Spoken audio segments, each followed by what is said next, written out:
How we doing? It is lively. It is lively in here already. We are popping. We are bouncing. We Woo! are. I think. I think if we start before 5 after, we've started on time. Do you agree with that? Oh, absolutely. Buy or There sell? that's the Driscoll Publishing window of opportunity is top of the hour to 05. Like you're in there, you're good. You're That's good. right. That's right. We have a different kind of show for this show Yeah. anyway. Of course, everyone's used to mailbags here, on the Irish Breakdown platform and the YouTube channel and the podcasts and all that different kind of stuff. We've seen plenty of mailbags. It's the first time we've done an IB Nation sports talk mailbag, so That's it's right. uh it's on the listeners, the viewers tonight. And before we get started, where did it go? There's a question that I need to Oh, ask Vince. right off the top. Where did it go? Where did it go? Oh, here it is. Here it is. From John 1A. Had to get in early questions in as this is a big time mailbag. Vince is last and Sean's first. Is there breaking news? Is there something we need to know? Well, I think he's Vince, have you accepted yet another job somewhere that's going to take you away from us? so we had a last mailbag on a Friday for me this past Friday. And Okay. so I think that may be where this is coming from. This will not be my last mailbag on the IB Nation Sports Talk show, but the Correct. official Friday with no ending mailbag. That I think that ship has sailed at least during the school year. Once summer hits or there's breaks or whatever, you have to make an appearance here or Yeah. there. But yeah, now the new job does require me to actually work from the time I get there until the time I leave, unlike my previous job of PE. So, not as much leeway, but which is okay. I enjoy responsibility. Salty is worried about you as well. So Vince will be here still.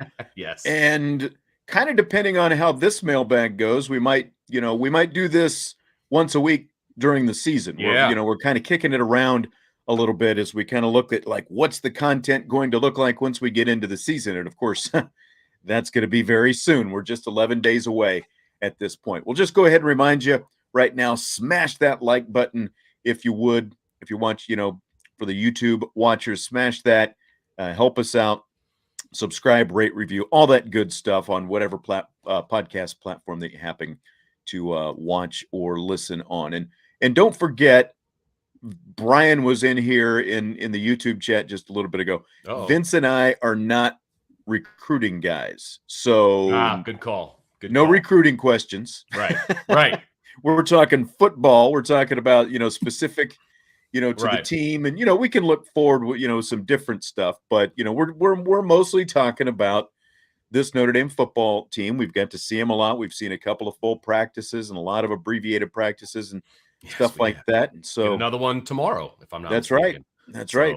The next couple of days there will be, and then now with a caveat, you will get to see that tomorrow. I won't be there because of the fact that they're moving the practices to later in the evening. Yes, and I will be here. So because of school, so I'm going to rely on Vince to text and or call me with any pertinent information that we need to know that comes that might be seen at those practices. So I will do my best, Sean. That's a lot of pressure. Yes, but I will do my best for you. Yes. All right. Well, we've got a ton of questions to get to. We're still going to do a rapid fire. We've got that planned for later on in the show. Can I just say to everybody who loves rapid fire, this rapid fire, ladies and gentlemen, is on point. Okay, it's not often that I will text Sean when I see the rapid fire questions. I'm oh boy, we got some good ones tonight. I'm excited about these questions. We could do a whole show on these questions alone. This might be the second time that you've ever said, I love the questions. And I was kind of like, I was going back and forth on some different things. So I'm glad. I'm glad you like it. I'm glad you like it. Hope everybody else likes the topics that we came up with as well. All right. You want to get started here? Let's do it, man. Pull them up. I'll tell you what, just a little peek behind the curtain. Why don't you pull the questions and I'll star them as they go, as they come down. Okay, so you'll put them in and I'll punch them out. So you can just stay at the start area and I'll try to keep us going. Okay, let's start with this. John 1A.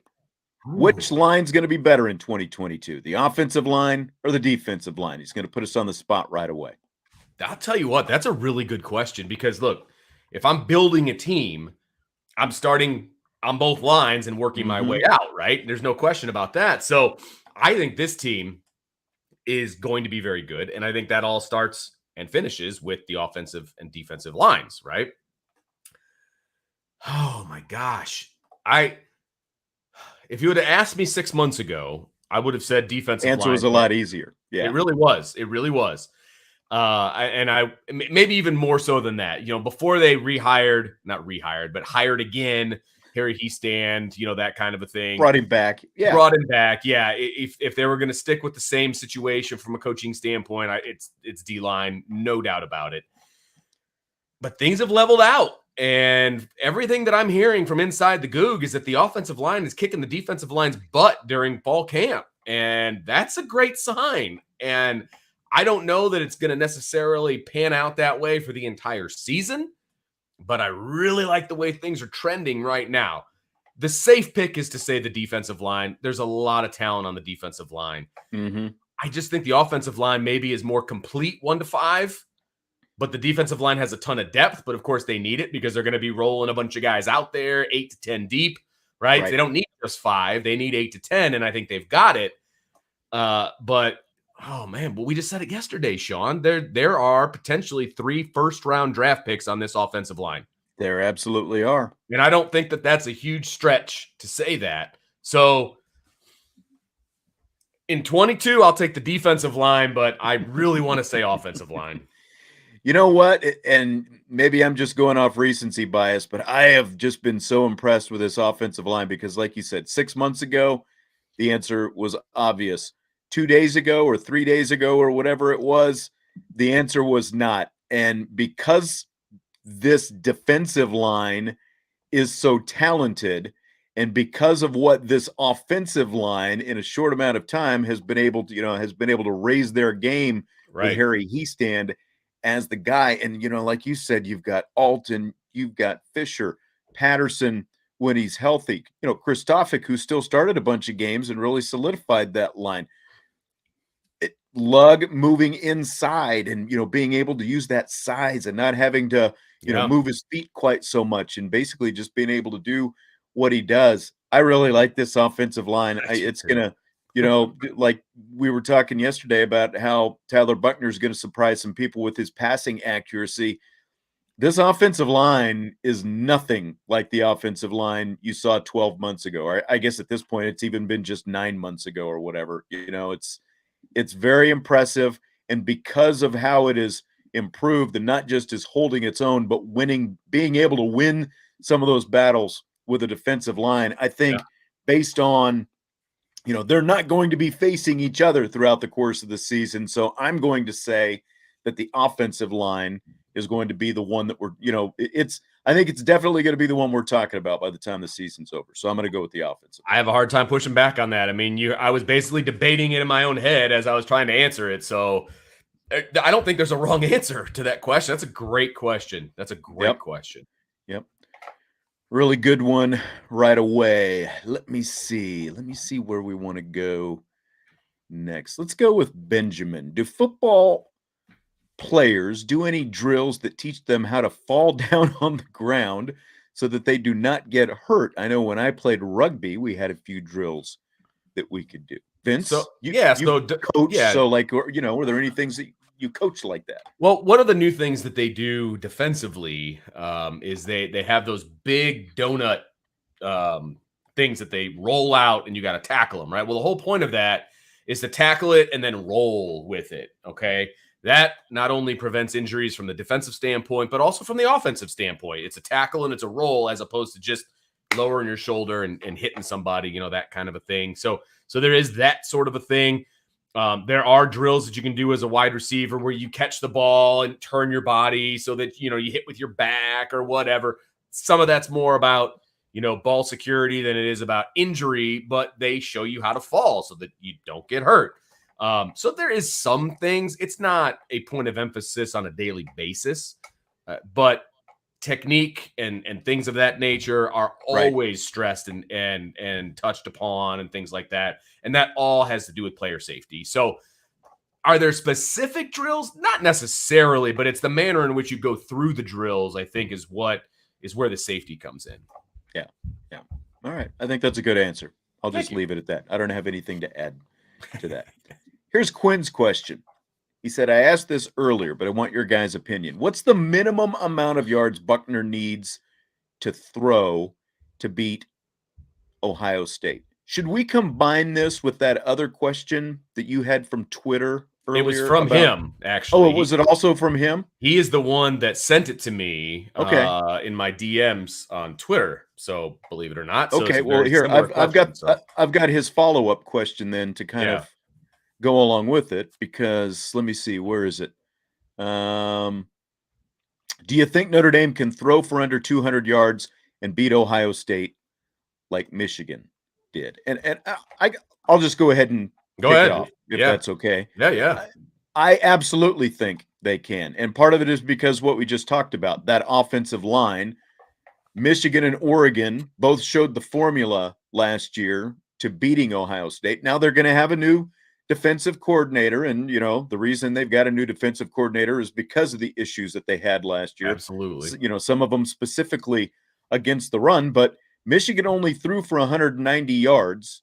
They ran for just a shade under 300 and 7.2 per carry in that game. They also sacked C.J. Stroud 4 times, and they held Ohio State. The defense held them to under 40 yards rushing. Well, Oregon threw for 236, they passed for 270, and again, they held Ohio State to 151. So I don't think it's just about what the offense does. That's going to obviously play a part in it. I think part of it as well is what the defense does. If CJ Stroud has to be one-dimensional and he's back there throwing all the time, I think that favors Notre Dame and that defensive front, the ability to get to him, to take him down, because neither of those, Ohio State didn't sack either Michigan or Oregon's quarterbacks in those games as well. So I just, I feel like with what Notre Dame is, who they are, mobile quarterback, Tyler Buckner, who can run the ball. Now, again, he's going to be able to throw the ball as well. But I think that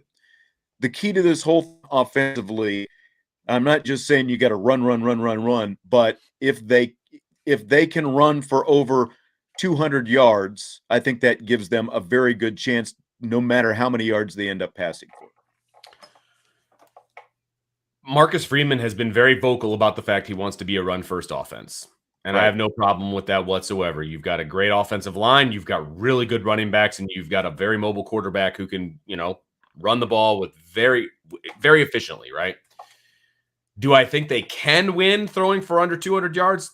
Yeah, they can. Do I think that's the script for them to win the game? No, I don't.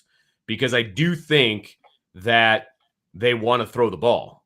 And they want to be they would rather have a stat line like Oregon that's more balanced than like Michigan did, right? I mean, I think that would be what they would want going into the game. Can they win a game like that? Yeah, of course they can. I just have a feeling that Ohio State is going to sell out to stop the run and shut down Michael Mayer. I think that's 1 and 1B for their defensive game plan, right? Because what has Tyler Buckner shown with his arm, and what have these receivers shown in the past? Nothing. So you're saying Ohio State's going to say, Tyler Buckner, you got to beat us with your arm first, and then see how that goes. And if Notre Dame is going to win the game, I think he does that, and therefore, just because of that, the numbers will be bigger.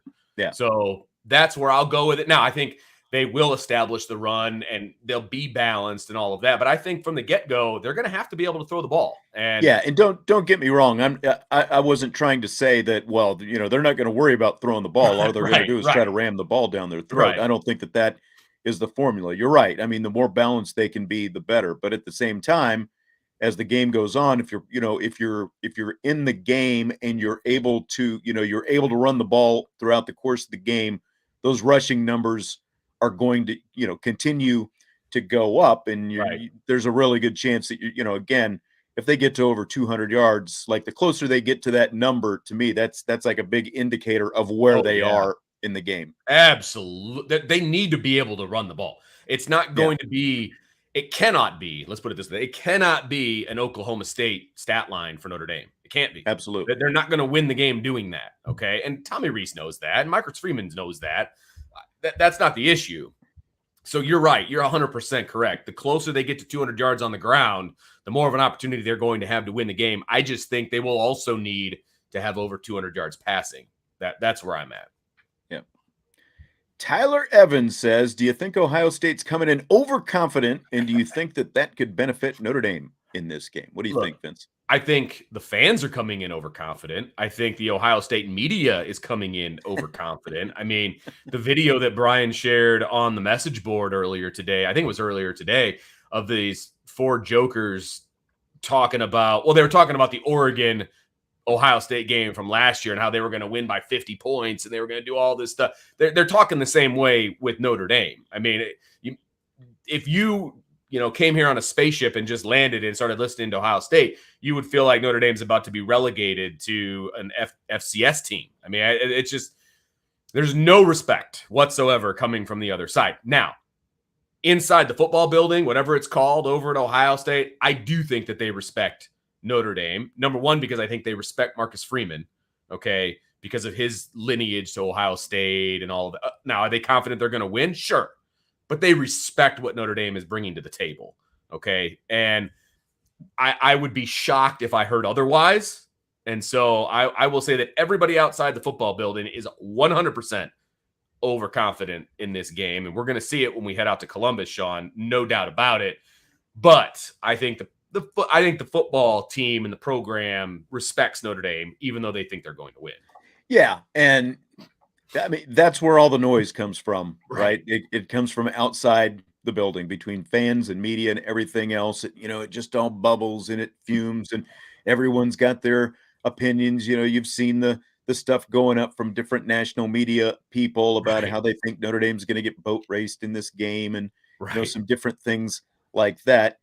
Publicly, the players are never going to say that, or at least the smart ones would not. But if I were Notre Dame, I would hope that they're being overconfident, that they're buying into, all of the, Notre Dame, can't win these kinds of games because we're talking about an elite team now and they never win those kind of games and all that stuff. I would hope that's what Ohio State players are eating right now, that rat poison that Nick Saban likes to talk about. I would hope so, but I agree. By and large, most of the overconfidence probably comes from outside. They're all going to work and it's a season opener for everybody, so I think that kind of comes into play in a first game like this more than anything. It's a big primetime matchup and it's the first game of the season, so you're going to be excited no matter what. So I don't think from a player standpoint that stuff is probably creeping in quite as much because it is a season opener. Nobody's played for 9 months. Right. It's all speculation. It's all, I mean, look, yes, Notre Dame lost the Fiesta Bowl, but they put up big numbers offensively. So they're going to have that circled. I mean, Knowles is the defensive coordinator. He was at Oklahoma State. He's got access to all that film. There's just too many crossovers. Notre Dame has been too good for too long for them to completely look past Notre Dame as a football program. And so, yeah, I fully anticipate that they're taking it seriously, but still think they're going to win. Look, yes, Notre Dame players, they're not like, well, we're going to go in there, we're going to give it all we got, but we're probably going to lose. Like, they're not thinking that either, and I would be upset if they were, So I think there's there's some healthy competition getting ready to happen, is what I'm hoping for. Yeah. All right. From Paulie G. Hey, guys, love the show.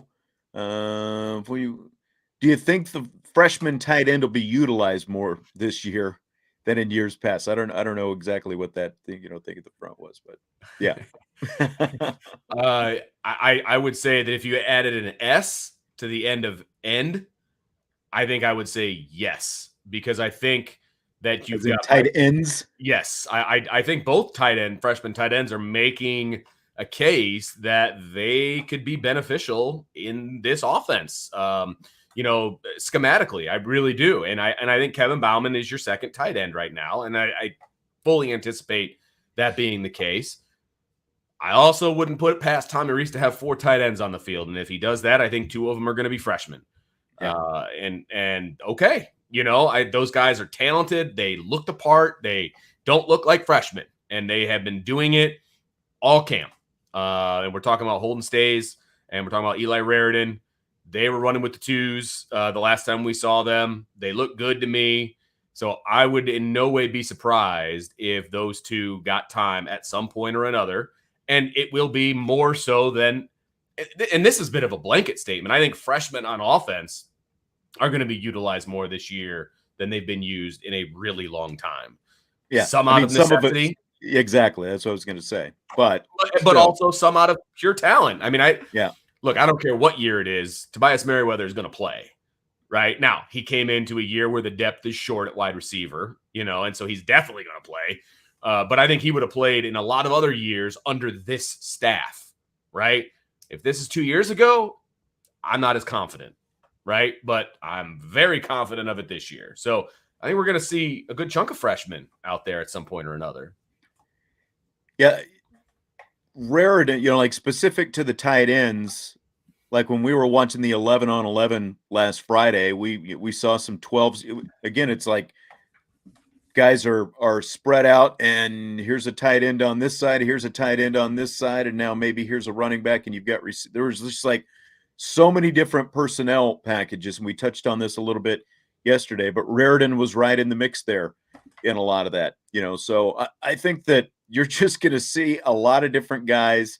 A lot of it's going to depend on situation, what spot on the field there are, down in distance, all those different kind of things. And they're going to be shuttling guys on and off, I think, quite a bit. You're going to see a lot of these. So the easy answer is yes. I think you're going to see a lot more freshmen than you're used to seeing on offense this year.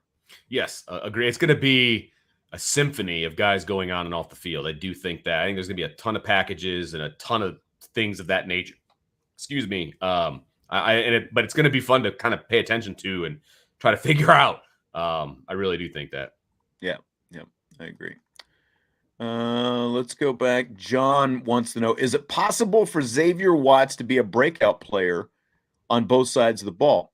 And I guess my answer to that would be, theoretically, I suppose he could, because he's going to have a chance to play on both sides of the ball. But I also think he's going to have a better chance, especially early on. Well, maybe not early on. He's going to have a better chance, again, because of the numbers, to play at wide receiver. And I don't think they would have moved him over there if he didn't have a good shot to make a contribution at wide receiver. I think he could definitely be a breakout guy on that side of the ball. I think that where he is defensively, it's still Brandon Joseph, Houston Griffith, DJ Brown, Ramon Henderson in front of him. So he's basically number 5. Now there, as Chris O'Leary said yesterday, they're going to play a lot of guys at that position, but that was part of why I think it was a fairly easy decision to ask him if he wanted to go back over to the offensive side of the ball, right? After the injury, and I think it became an easy yes as well. So could he? Yes, but again, he's lower on the depth chart at safety, so I think he's got a better chance to break out offensively than defensively this year. I couldn't have said it better myself. I agree with you completely. I think as the season wears on, he's going to be more offense than defense anyway, even at practice, because it's going to be easier for him to make an impact there. And I think he's going to make an impact there. I really, really do. And so I think that he could be a breakout star or a breakout player on offense. I just don't see it on defense. And if he was going to break out on defense, I don't think they move him, if I'm being completely honest about it. I just don't think that they move him over. So, I think that would be tough. Interesting question, and I'll let you tackle this first. David wants to know, how hard would it be for the offensive coordinator and defensive coordinator to switch roles? Something I've never really heard asked before, I don't think. It's a very interesting question, though. So my short answer would be, if you ask an actual offensive coordinator and an actual defensive coordinator, of course they think they could do the other guy's job.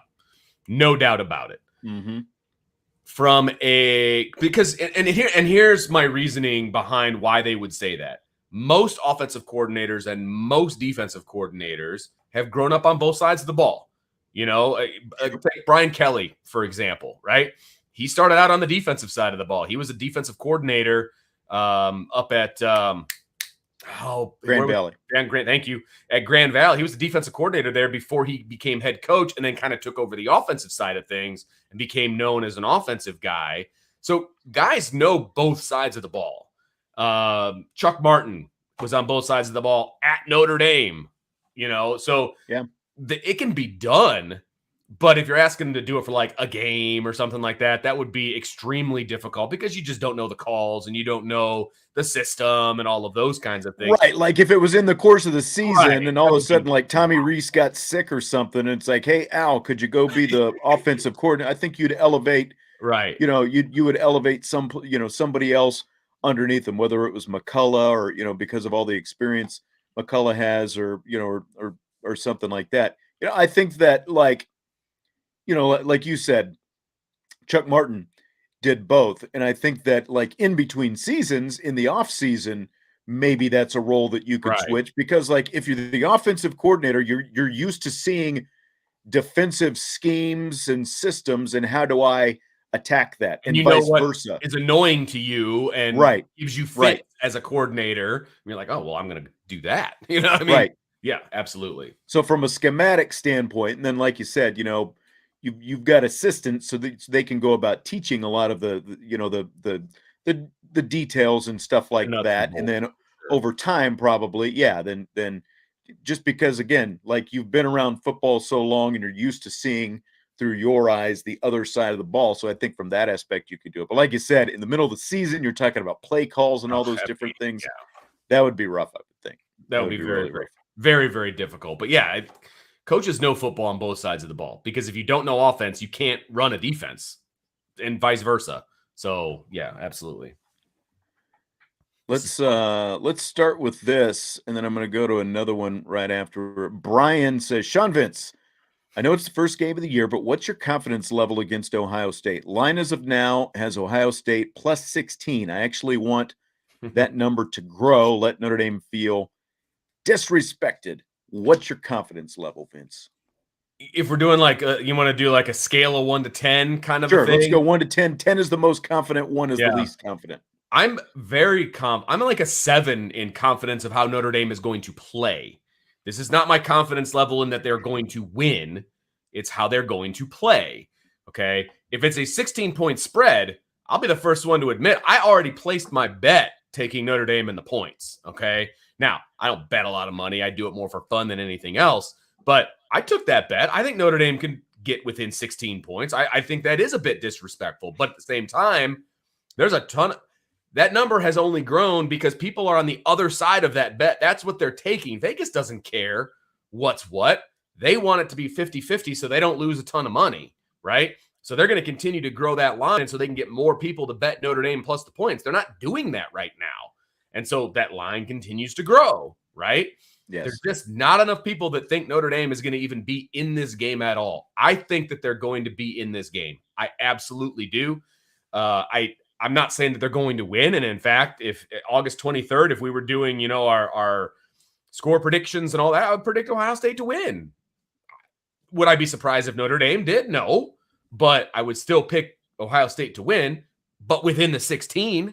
And so that's where my confidence level lies. So I'm about a 7 right now, but very confident Notre Dame is going to play their game and it's going to be a competitive football game. Yeah, I mean, I pretty much agree with what you're saying. Will they win? I don't know. Are they going to play closer than that 16? I think so. And like you said, Vegas is a little bit different, but it's like you do get amazed sometimes at how on the nose Vegas it is amazing.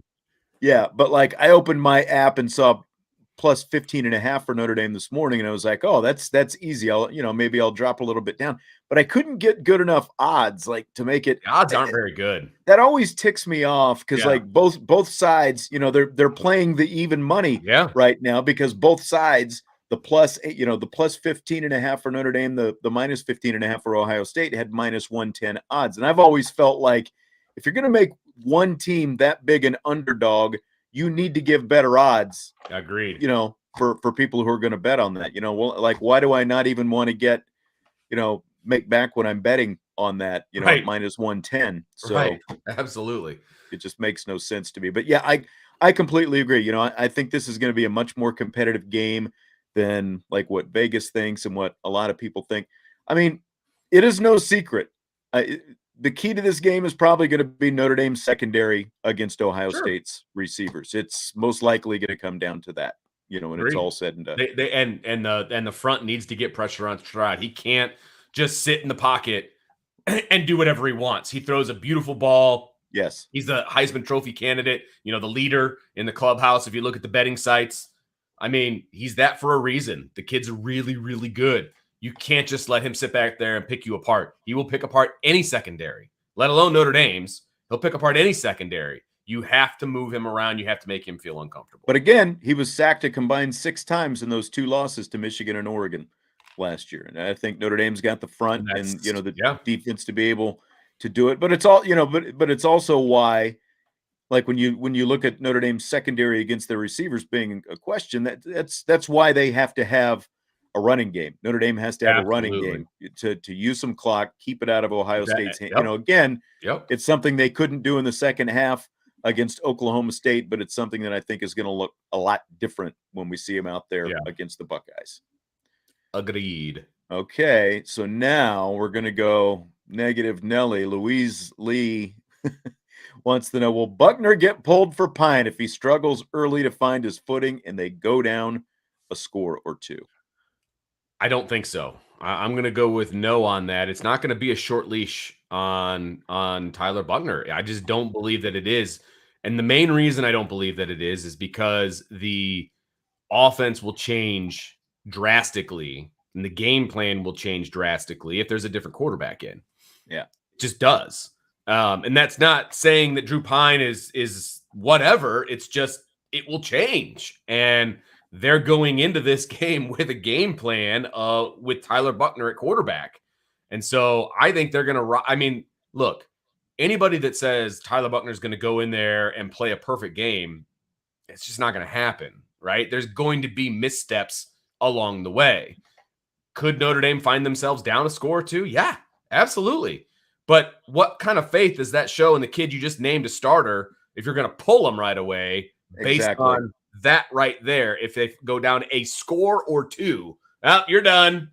Like that's not good. Oh, we're down by 10 points in the first quarter. Let's go to Drew Pine. That's not how this is set up, because then you might as well, you know, go back and to 2016 and have Deshaun Kaiser and Malik Zaire splitting reps, their co-starters. And how'd that work out for him? Yeah, that was a total train wreck, and that's what this would be. It's like you Tyler Buckner's not getting pulled from this game. It doesn't matter what the score ends up being. He's not getting pulled from this game. The only way he's coming out of this game, you know, and it is, you know, if some kind of injury were to occur. You know, they named him the starting quarterback for the season and not just for the first half against Ohio State or, you know, like, and again, like, to me, Tyler Buckner was clearly the guy. There are some nice things that Drew Pine does. Tyler Buckner is clearly the guy to lead this offense, though. No question. And I will say that you, me, Brian, Ryan, you know, the whole IB family, we all are, you know, we're on the Tyler Buckner bandwagon. I know there's some other outlets that may not be as much as we are, whatever. I don't care. You don't pull him in this game. The only injury, or if it's the last couple of series and the situation is no longer in doubt and you want to get the 2s in or whatever, you know, you know, like if it does turn into a blowout in the fourth quarter, that's a different story. Exactly. But as long as the game is still competitive and Notre Dame has their 1s in, number 12 is going to be behind center. I fully believe that. And if you don't, you're not only going to shake the psyche of Tyler Buckner, but of the entire offense as well, because as an offensive player, you've been told all along, this is your leader, this is your guy.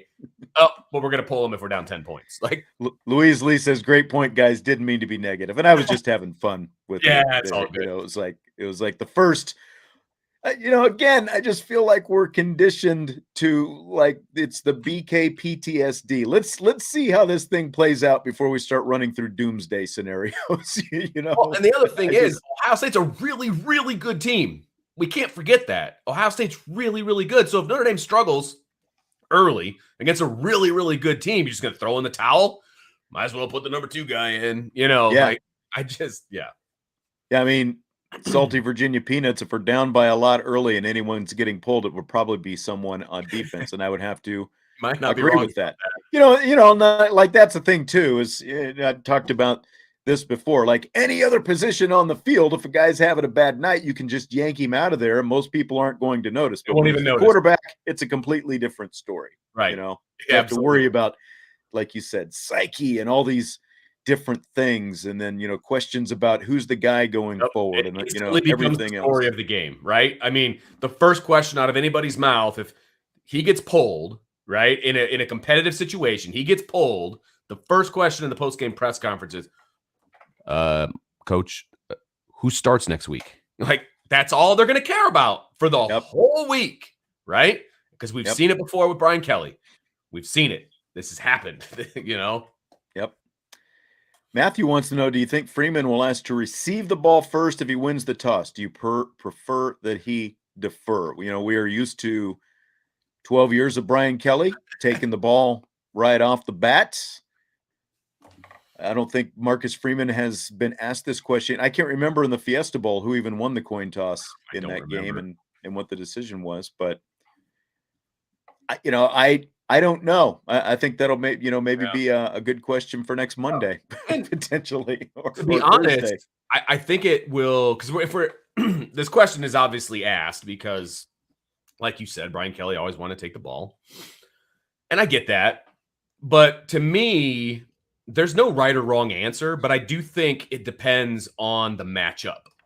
Okay, if I think I've got the better offense and I want to get some points on the board, I'm going to take the ball, right? Yeah. If I think I've got the better defense, I want my defense on the field first. And then I want to have, an opportunity at halftime and all of those different things that come with deferring the option. So I think it's a game-by-game decision, to be honest with you. In this particular game of Ohio State, the best offense on the field until we know different is Ohio State. Do I really want them on the field first and potentially go down and put some points on the board? And before Notre Dame's offense even hits the field, it's 7-0. Do I really want that? I could see it on the other side where I would say, well, I'm going into the road in this hostile environment, and I would want the ball to start the second half, so that whatever happened in the first half, I can kind of reset momentum and that kind of thing. So there you go. I think everyone just looks at it from a different lens. Right. Everyone's got their own reading, and there's not necessarily a right or wrong answer. We just don't know what Marcus Freeman's answer is going to be until he's in that situation, though. Right. All right. No, this is great. You got to pull this up real fast. Number one in defense says there is a wrong answer. Deferring is the only chance in this sport to score twice in a row. Well, that's true. With turnover, you can score twice. I was going to say, with the exception of interceptions, or fumbles and kickoff returns. But who's going to say that you're going to have the ball last in the first half? That's a gamble, obviously. So I don't know. I think there is no right answer to this. I guess I have to disagree with you on that one. Number one. Yeah. All right. Thank you, number one ND fan. I was just putting up Coleman's question. All right. Out of all the freshman linebackers, who do you think is going to have the best career at Notre Dame statistically? Very good freshman linebacker. Very good freshman lineup. And I think you might see some of those guys, yet this year. But if we're talking statistics alone, we're talking tackles, right? This defense and most of the defenses that exist funnel everything to the inside. And who's going to be that inside linebacker moving forward? That is number 44, Junior Tuihalamaka. And he is really, really good. He'll probably start as a sophomore. He'll get at least 2 years, if not 3, starting at middle linebacker on a really good defense. He's going to rack up the tackles. He could have up to 400 tackles by the time his career is over. He'll have 1 million tackles, but I look at a guy like Jalen Sneed with all that length and athleticism playing out there on the outside, and I go, man, this guy has got it, tackles for loss, sacks he can be on, interceptions, all these different things that he can do. So he might not end up with 1 million tackles like Tuihalamaka, which, I agree with what you're saying there about him. I think when you look at the entirety of the stat sheet, though, I'll go with Sneed. Okay. Because of just everything that he brings, the blend, again, the blend of speed, athleticism, and just everything else playing over there on the outside. Great answer. Love it. All right. Oh, where do we want to go next? I think we just Clutch. What is the IB team seen under Freeman that gives confidence Notre Dame will show up on the third, unlike the BK flop fest? Well, obviously he's talking about the big game flops that occurred quite frequently under Brian Kelly and did a lot of really great things, but the big games were not his thing. And I will say from what I have seen is the difference between the old regime and the new regime is that the head coach has a finger on the pulse of his team way more so than the last head coach. He just does. And, he works out with them every day. He's around. We've heard many, many stories about there was no Brian Kelly in the offseason. He just wasn't around, right? Marcus Freeman's around. These guys want to play for Marcus Freeman. And I'm not saying they dislike Brian Kelly. I'm not saying that at all. It's two completely different coaching styles. Marcus Freeman will have no problem getting guys up for big games. I have zero worry about. Now, in-game decisions and things like that still remains to be seen. But being fired up from the jump, getting excited, hearing that pregame speech, all of that, I fully anticipate Marcus Freeman's got that on lock. I have no problem seeing that. Yeah. I think this is, now again, how do you actually see intangibles? You can't see them, because they're intangibles. By definition, you can't see them. But I would say that the observation I have with this team through camp compared to Brian Kelly team, this is like Kelly's teams were focused on details and all Correct. that. I'm not going to take that away from them. Sure. This team, though, the first Marcus Freeman team that we have seen is loose but focused. Like they, because of all the things that you talked about, the way Marcus Freeman interacts with them, they seem to, and their assistant coaches as well. We talked about that young coaching staff that they have. They are, they're not out there. They're not tense. They are loose. They look like they're enjoying themselves maybe a little bit more than in the past, but at the same time, they are still very focused on the task at hand. They're not just out there screwing around kind of loose. They're still very focused on learning the tools of their trades. They're doing their jobs, focused on details, and the execution has been really good. So I think that's what kind of stands out to me is just the fact that, you can still be a very focused, attention to detail football player and football team while also, kind of having that, that sort of looser, upbeat mentality when you're out there. We didn't always see that before. Yeah, it's a focused intensity, and it's fun to watch, to be honest with you. And the whole practice feels that way. There's no walking around there. And I will also say that you talked about the coaches being loose. There's something to be said for that, because I think there were some assistant coaches that were walking on eggshells around Brian Kelly. Brian Kelly was a scary dude, and it was very clear what happens if you cross him and do something he doesn't like. You're going to get fired, right? Chip Long wanted a change at the offensive line coaching situation. Well, guess who stayed and guess who went? Right. Okay. So that tells you right there. So there was a lot of eggshell walking, I think, even on game day around Brian Kelly. Well, and, speaking of that, that's what I was going to say about the offensive line. Like you talk about the assistants being loose, and it made me chuckle right away because the least loose guy on the field is the offensive line coach. But I don't think anyone's got a problem with that, including the offensive linemen, because they are all very complimentary of Harry Hiestand, and they know that he is making them better. Like you can hear it when what they talk about. You can hear it in what other position groups talk about. Like the running backs have been asked about Harry Hiestand. The defensive line coach and defensive linemen have been asked about Harry Hiestand, and they all love and appreciate what he is bringing on a daily basis. But he, again, it's like, it's not a knock. He's the least loose guy on the field, but that position group is going to be the most improved since last year when they step out there on the field. Absolutely. So that's just what it is. All right. Stymie says, has special teams been discussed yet? How are the coverage teams shaping up? It'd be nice to make opponents play an honest, full full field every possession.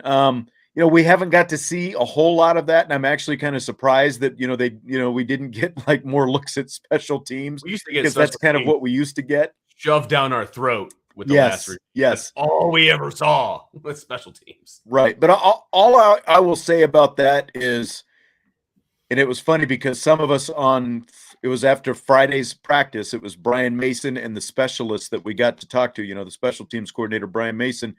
We're walking out the door after he got done talking, and it's like, wow, I just heard more actual useful information about special teams than I have heard at least in the last 5 years, and like he talks very specific, like he's talked about punt block. He's like, people don't practice punt block enough, and it's about how do you make the punter have to move a little bit because they're not being pressured that much because not enough people come after them. Things like that. Yeah. Like he's not telling you how he's going to do it. He's just going to tell you, we're going to disrupt the punter. Make no doubt about that. So, again, like, we talk about the offensive line, but you're going to see, I think, a much different looking special teams units across the field under Mason when they go out there too. And I will also say, based on the discussion that we had with him and the specialists as well, everybody just needs to pump the brakes on being worried about the kicking game. That's what I'll say, because it was at a shambles in the spring, because the majority of the people that will be participating in the kicking game were not there. They didn't exist. And from somebody who deals with kickers and holders all the time, if you don't have a good holder, your kicks are going to be garbage, right? And that was kind of the case in the spring. And Brian Mason addressed this. He said, look, we had a kid in there who we knew wasn't going to be the holder once the season started. He was kind of taking one for the team and kind of learning on the job, et cetera, et cetera. That's not an easy thing to learn overnight, okay? And if you don't get good holds, you don't get good kicks. Things are nice and settled down. The consistency is there. I just want everybody to take a breath when it comes to the kicking game. That's what I'll say. I agree. Again, it's going to look a lot different out there.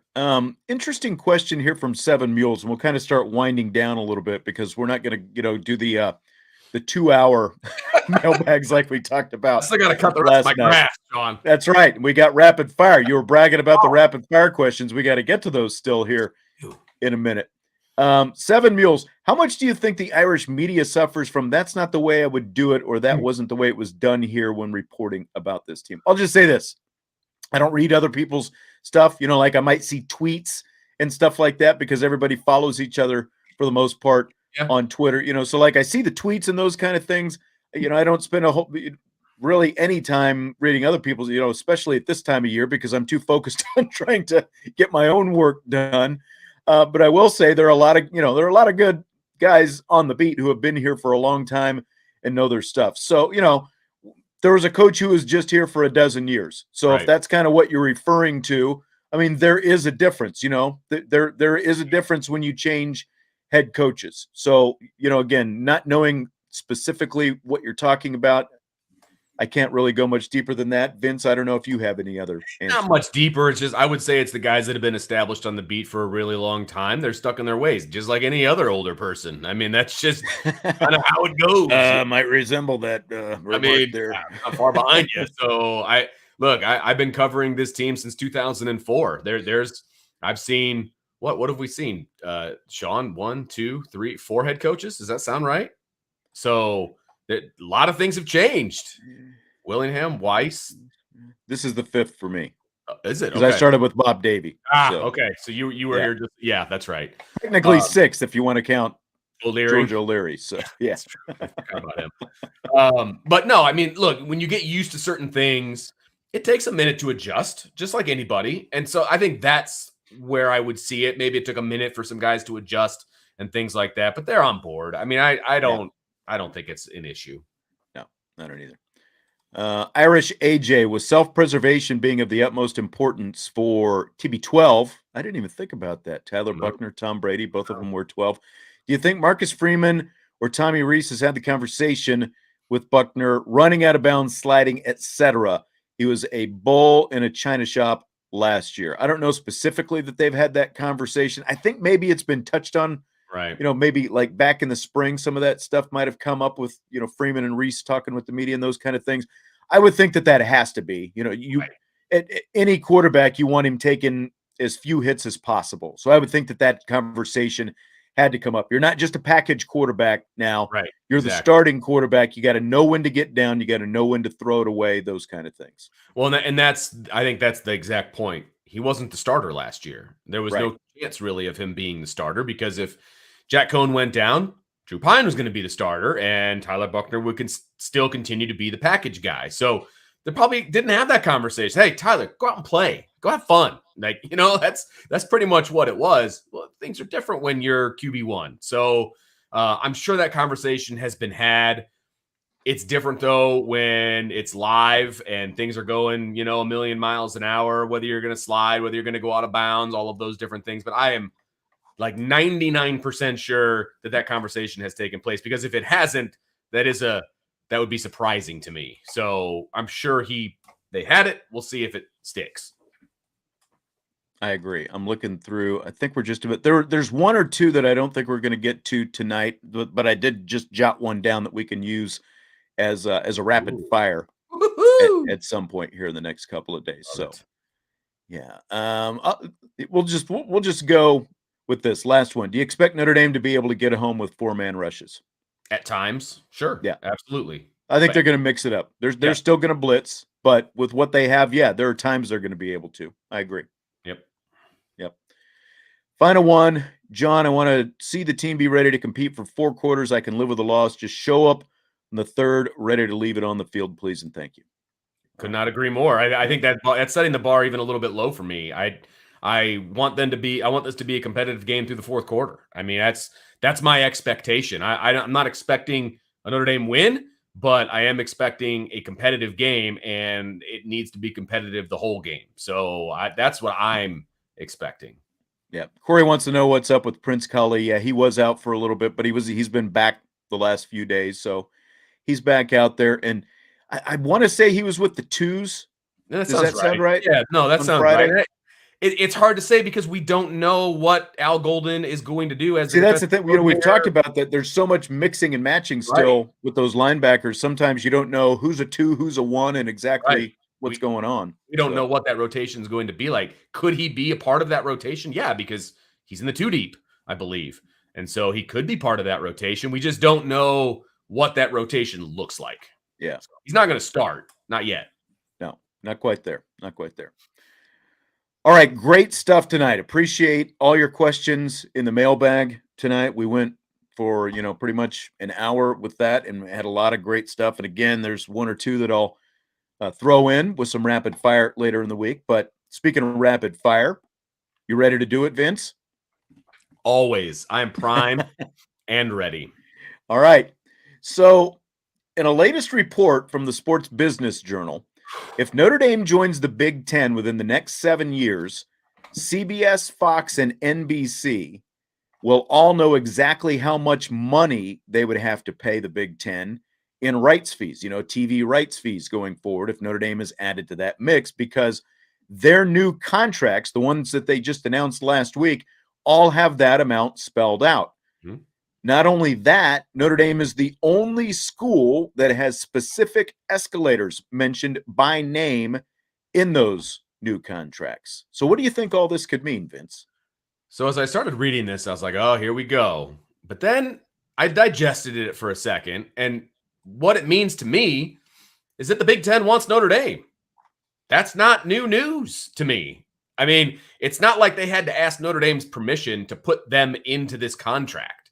This is if I did a prenup with my wife and I was like, well, if Heather Locklear asks me out on a date, then I can go. You know what I mean? Like, that's what it feels like to me. Like, this is not a hall pass. Right. This is a pie in the sky. If this happens, then this is what's going to happen. Right. It doesn't mean it's going to happen. This isn't something that they talked to Notre Dame about. This is the Big Ten wanting Notre Dame and thinking that they're powerful enough to get Notre Dame. And if that happens, this is what happens. So I don't think it means anything as a Notre Dame fan or as far as Notre Dame's independence or any of that. I just think it means the Big Ten wants Notre Dame. That's what I think. Yes, for the whole Notre Dame is on the verge of jumping into the arms of the Big Ten crowd. I would just pump the brakes on that. I don't think that's what this is an indication of.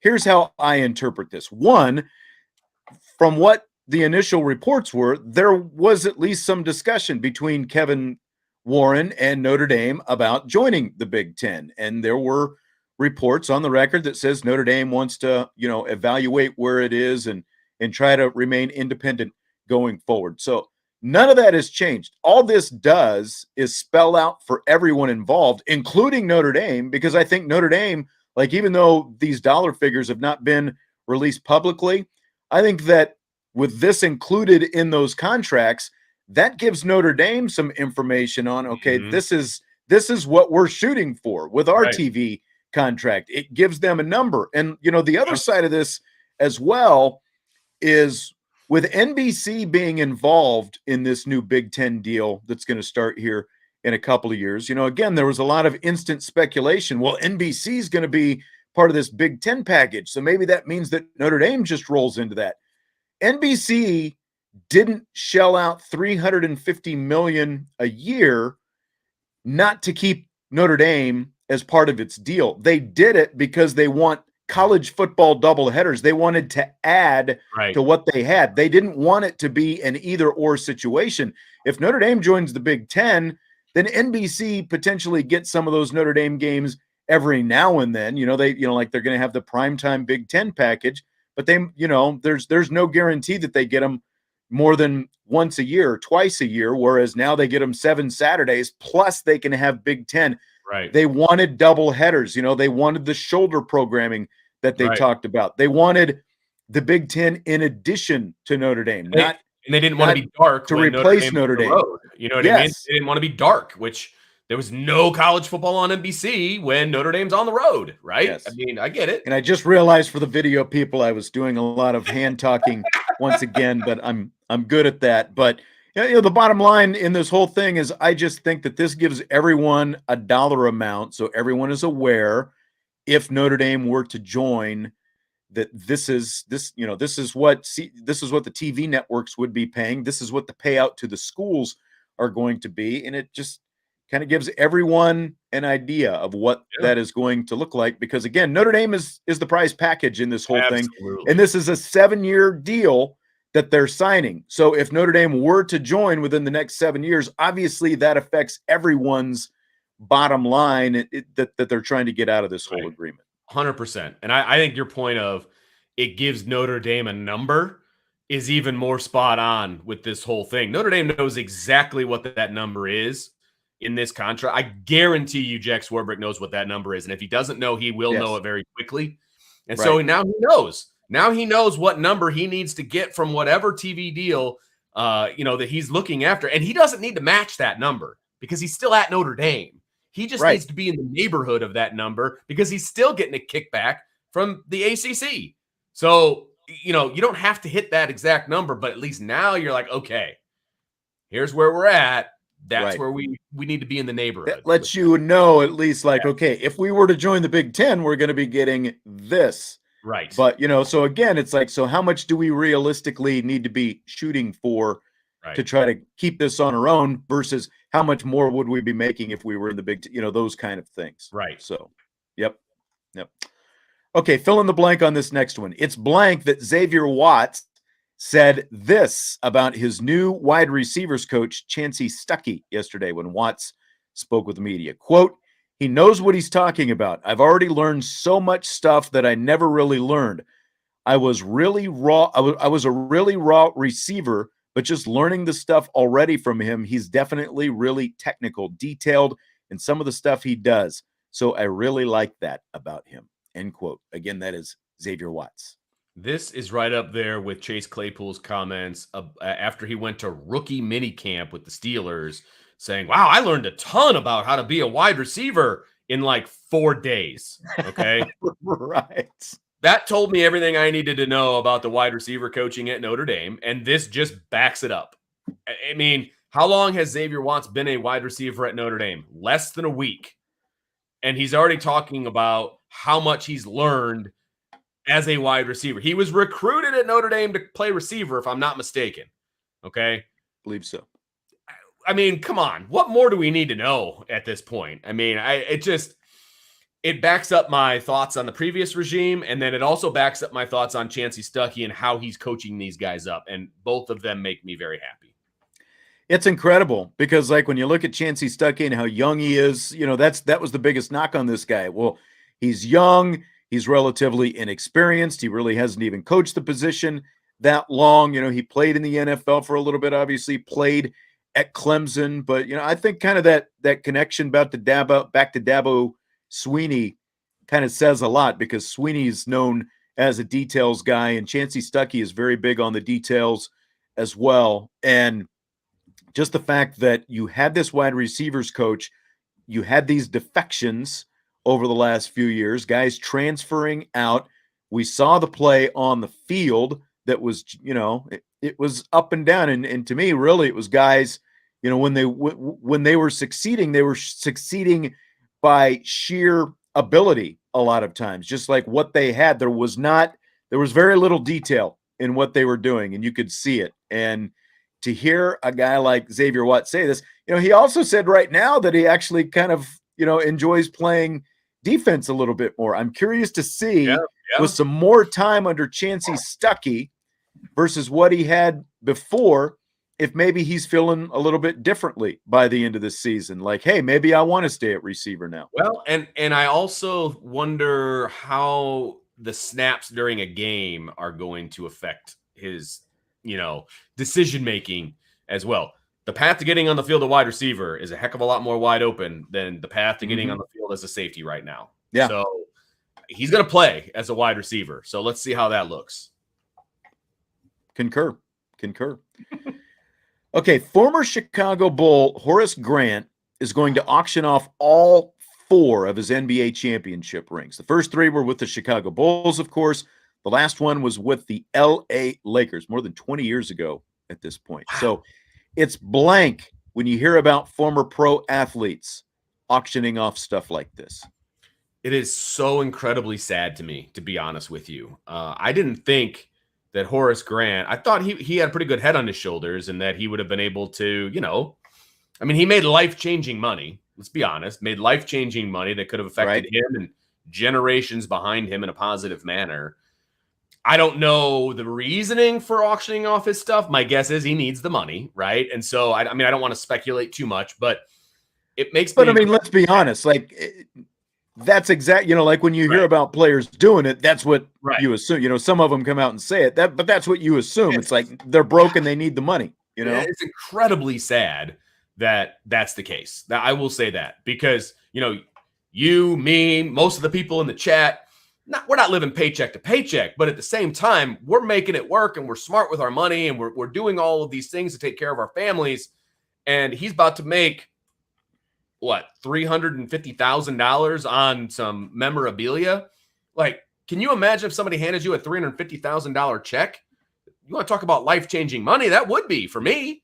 You know what I mean? And that's just to keep him afloat probably, which is just sad. It's just sad. I'm sorry. It makes me sad. That's the first word that came to mind for me as well, is just sad. It's like, because this guy got to live out virtually every sports fan's dreams. Like, 1, he got to play with Michael Jordan, and 2, he got to win 3 championships with Michael Jordan and be a huge factor in those championships as well as the power forward for those Bulls teams. And now, all these years later, like not even 30 years late, after the run, he's talking about auctioning these things off, and the Bulls rings are expected to go for over $100,000 each. Crazy. I guess. I'll be curious to see, like, if someone were to try to buy the whole set, how it's going to end up going. But I would think that like they would command more money almost as a set as opposed to doing them individually, because then it's like it kind of devalues them. It seems like if they're going individually. The Lakers one's only expected to go for around $40,000. He won that one with Kobe and Shaq back in the day in the early 2000s. But I honestly didn't even realize that. I remember that did he go with Shaq? Was he with Shaq with the Magic, or was he there to replace Shaq? I believe he was with Shaq. I thought it was a with situation. And then they ended up together. Yeah. Again, Okay. with the Lakers.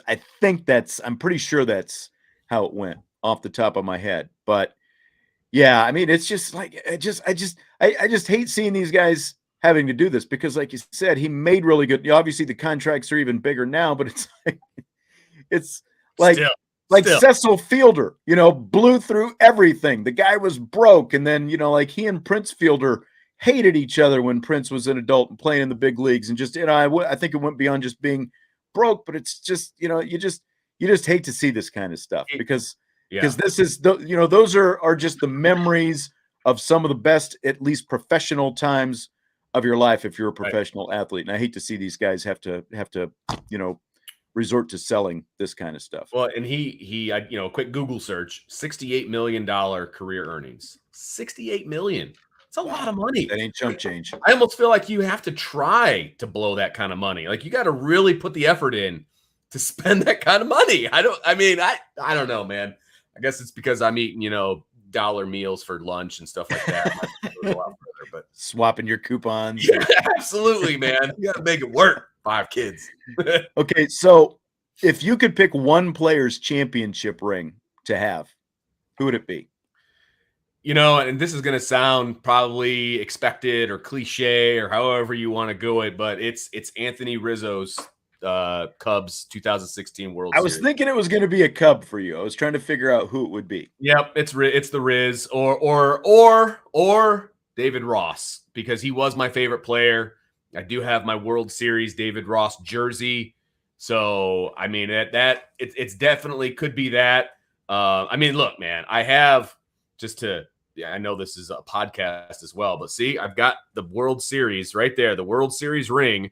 Nice. One of the coaches came and spoke in town, and he had his World Series ring, and you were able to go up and touch it. And I took a picture of it, man. It's been my background for like 7 years now or whatever. Like that is, I would, to have my hands on that, that'd be beautiful. So you're going to Anthony Rizzo, Chicago Cubs 2016. I like that one. I am.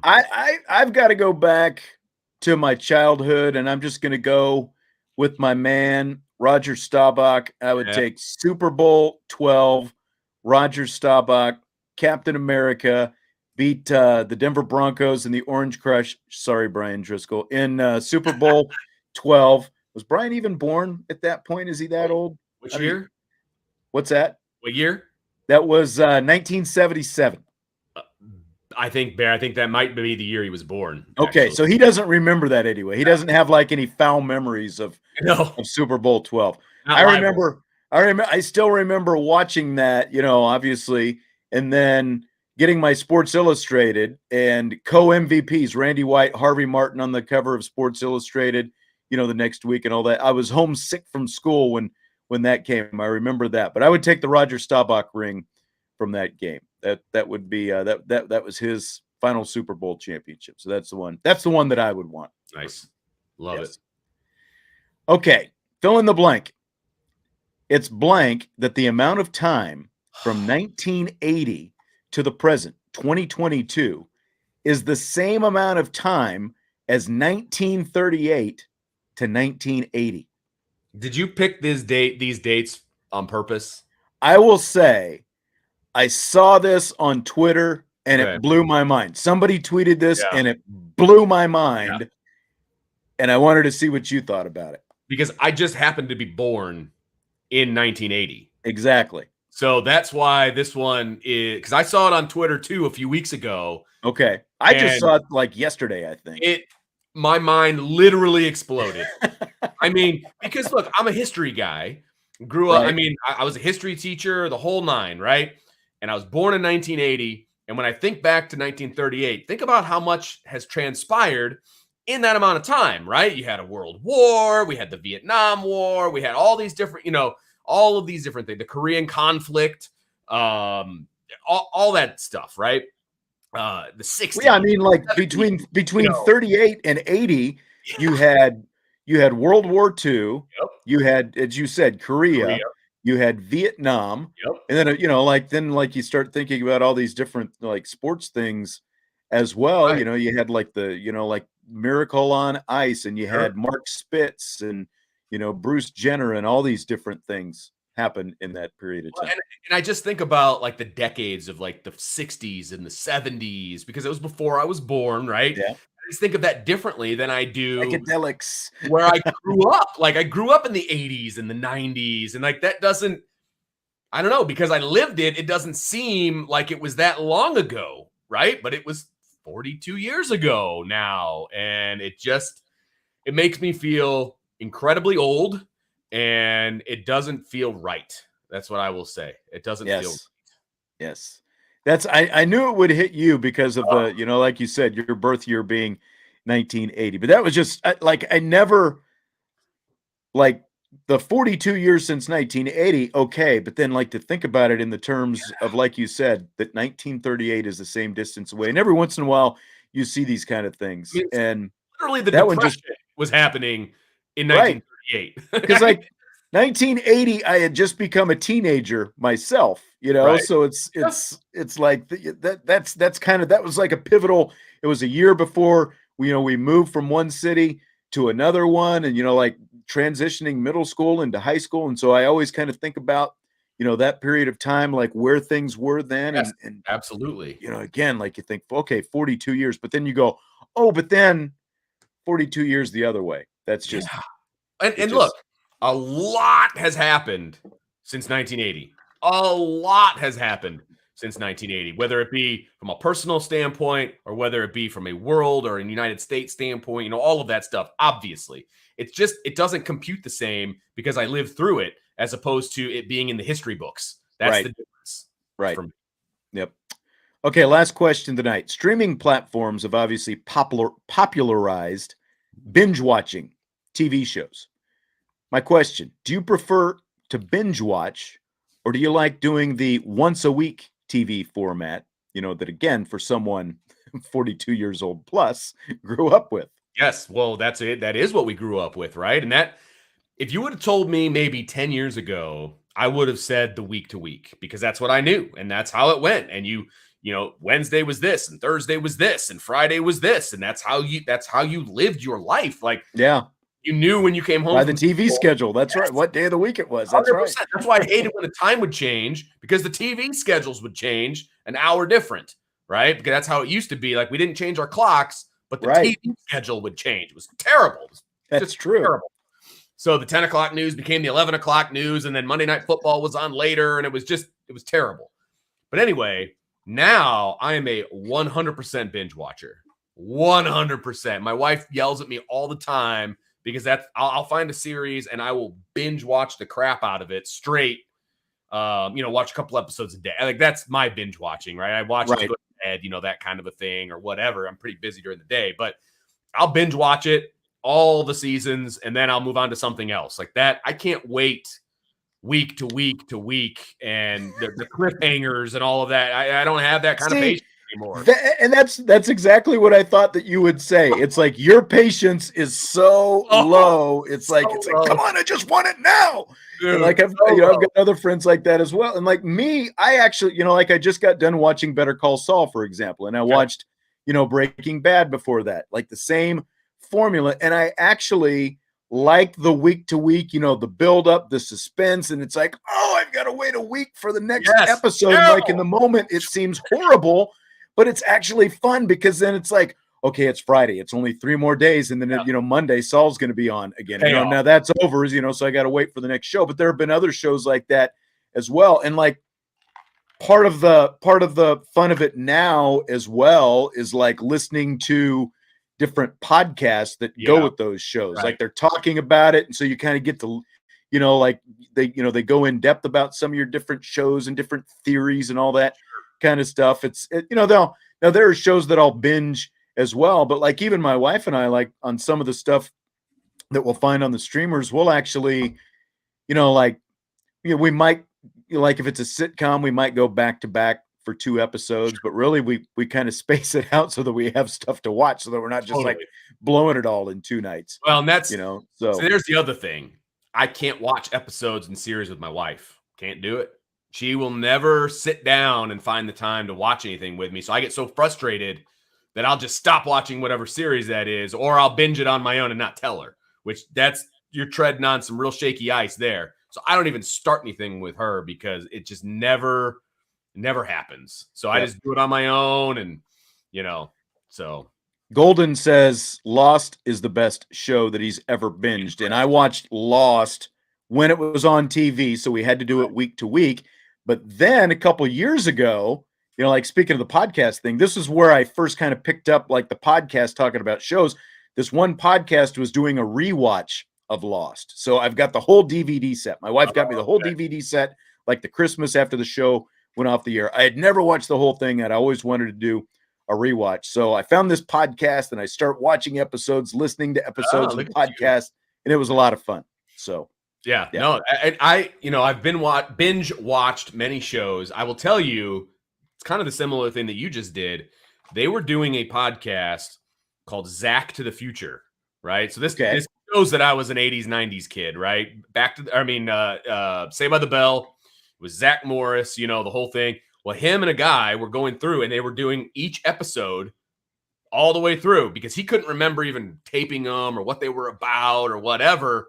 Mark Paul Gosselaar is who I'm talking about. And they would go through every single episode. So I was kind of going back and watching every episode, and that was very interesting. Yellowstone, from our comment right there, that's a great show, by the way. I don't know if I've heard good things about it. I have not. It's one that we've talked about, and I want to say good one. It's on Peacock. I looked it up. Yeah, I looked it up on. Oh, it's on Peacock. Okay, because I think it's on multiple places, but where I can watch it is on Peacock. Say, because I tried on my TV service. Like a lot of shows are on demand, and I looked it up, and they only had like one season on demand. It was like season 3, or I can't remember which season it was. So yeah, obviously, if we do it, I want to do it from the beginning. Absolutely, and it haven't solved that yet. There are some very graphic things in that show, but so it's not something you watch with kids. Well, my kids are older, but my kids, that's not a kid show by any stretch, but it is a very good show. There is no question. Yep. All right, a lot of good show suggestions that we're getting out of the binge. Cobra Kai, yeah, like that. That's one that we did within the last couple of years. I think we both did that one. So yeah, we did. All right. Derek says Sean will be wearing a cowboy hat for watching. You might be right about that. It's a good show. That's right. All right. Great stuff as always. First IB Nation Sports Talk mailbag show that we had tonight. We had a lot of great questions. We might just do it again in the near future. Absolutely. I'm here for it. I'm here for it. All right. We're going to wrap it up with that. Don't forget, hit that like button, rate, review, subscribe, all that great stuff. We appreciate it. It helps out Irish Breakdown quite a bit. And Tyler, thank you as well. We'll, of course, have 2 more shows this week. And I should mention this Saturday morning at 10 o'clock, we're going to have our first game day show. We're going to do kind of a preseason game day show. Every Saturday morning at 10, Vince and I are going to have a Notre Dame game, but we haven't come up with an official name of the show yet, but we're going to have basically, pregame game day type show, 10 o'clock every Saturday morning right here on the old channel. We're going to start with this Saturday morning at 10 o'clock, kind of doing a season preview and that kind of thing. So we'll have our first Saturday show, 10 o'clock this Saturday morning. It's going to be a lot of fun. Make sure you guys show up. It's going to be a different kind of a pregame show than a lot of other people are doing. And we're going to have it at the same time every Saturday, which is going to be different. So 10 to noon every Saturday that there's a Notre Dame game, but including next Saturday. So including this Saturday as well. Yep, that's right. Exactly. So make sure you guys tune in because it's going to be a lot of fun. Can't wait for the season to kick off. It seems like as we get closer, time starts to slow down. That's what it feels like to me. But we'll see how it goes. All right. We will talk to you tomorrow then. In the meantime, on IB Nation Sports.